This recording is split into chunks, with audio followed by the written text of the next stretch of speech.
Welcome to the Salmon Runs YouTube. Enjoy the video. You start by placing the blouse on a dress form or having the wearer stand, and mark the apex where the dart will end.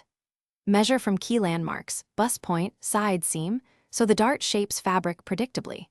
Once marked, draw 2 straight dart legs meeting at the apex. Keep the legs equal length. Make sure to transfer those markings to both layers, matching grain lines and pattern repeats, because accurate markings make sewing clean and balanced darts later on. Fold the fabric with right sides together along the dart center line, matching the 2 dart legs so they meet precisely. Pin starting at the widest end and work toward the apex, placing pins perpendicular to the seam to hold shape. This keeps the fabric from shifting. If the dart needs a slight curve, ease the fold gently as you pin.